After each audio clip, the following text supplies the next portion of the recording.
Hi, I'm Daniel, and this is my final presentation on Iran's nuclear program.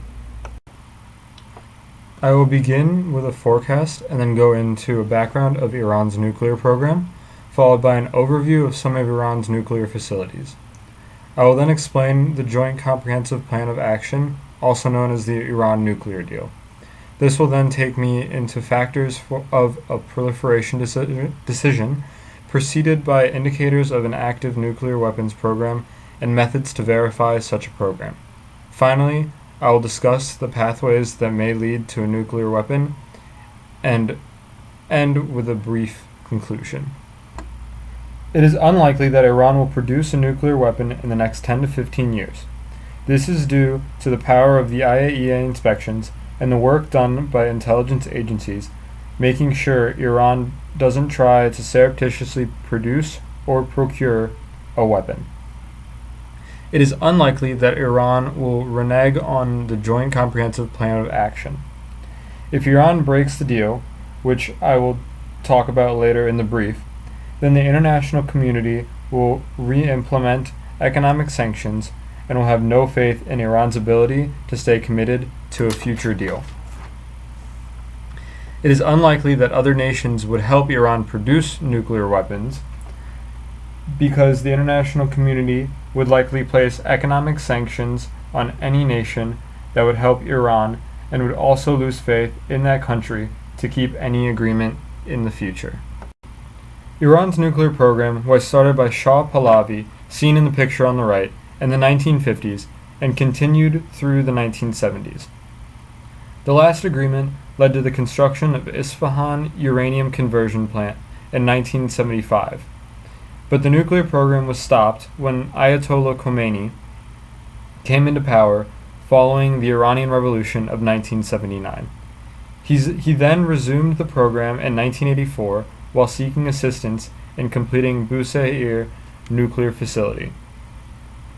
From then and into the 1990s, Iran sought assistance in building its nuclear program.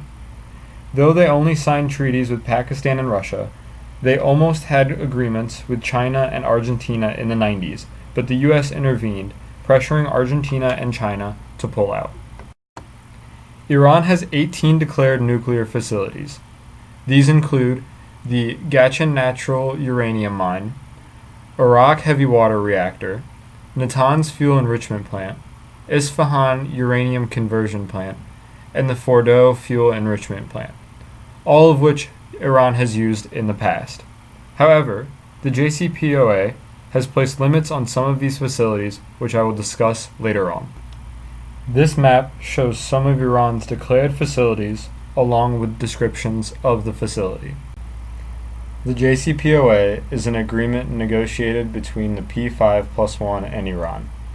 The P5+1 includes China, France, Russia, Great Britain, the US, and Germany. The deal was finalized on July 14, 2015, but only implemented on January 16, 2016. The deal sets many limits on Iran's nuclear program. These include a uranium enrichment capacity of up to 3.67%, restrictions regarding certain work in certain facilities, such as only allowing 5,060 IR-1 centrifuges to run at Natanz, and the discontinuation of other facilities. Additionally, the JCPOA allows for inspections by the IAEA on any facility or facility possibly associated with the nuclear program at any time. However, many provisions in the agreement expire 10 to 15 years after the implementation, which may lead to future problems. There are three main factors in determining Iran's likelihood of proliferation. First is the power dynamic within the Middle East. If Iran feels that Israel or Saudi Arabia are becoming too powerful, and Iran's conventional tactics of terrorism are not enough to slow either country down, then they might proliferate. The second factor is the amount of international assistance they may receive from a capable nation. Though Russia was part of the deal, historically, they have tried and continue to try to influence nations in the Middle East for their personal benefit. Third is the religious influence of the Ayatollah on Iranian politics. Though Ayatollah Khamenei has decreed a fatwa against nuclear weapons, this could change, and with it, Iran may proliferate. There are many indicators for the international community to look out for as well. First are statements from the Ayatollah, such as fatwas, and from dissident groups, such as the National Council of Resistance of Iran, who has uncovered previously clandestine Iranian nuclear facilities in the past. Another indicator includes suspicious construction activity, such as underground activity or an innocuous building in the desert. The suspicious construction activity includes the Fordo nuclear facility built underground, seen on the right. Finally, there is the hesitancy in providing information to inspectors. This could mean that Iran is hiding something dealing with a clandestine nuclear weapons program or breaking the agreement. In order to accuse Iran of anything or to prove that they are following the deal, the IAEA has the power to inspect any nuclear facility or facility associated with the nuclear program, with little to no notice of the inspection. Additionally, intelligence agencies can use all source intelligence to determine their own findings, as can NGOs and dissident groups.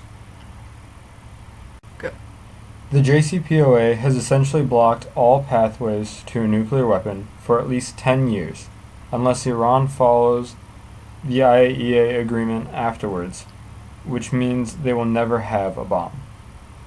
Under the JCPOA, Iran will reduce its stockpile of highly enriched uranium by 98% and will only be able to produce uranium enriched to 3.67%.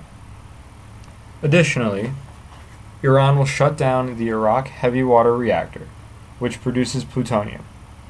This is the only reactor of its kind and the only source of plutonium in Iran. Finally, it is unlikely that a capable nation would help Iran produce or procure a nuclear weapon for fear of economic sanctions and an international ostracizing. In conclusion, Iran is unlikely to produce a nuclear weapon for at least 10 to 15 years. International agreements, including the JCPOA, have helped deter Iran from producing or obtaining a nuclear weapon. The international community will be able to conduct inspections at will, and Iran is unlikely to risk the reimplementation of economic sanctions. Thank you for watching and listening to this brief. Please email me if you have any questions.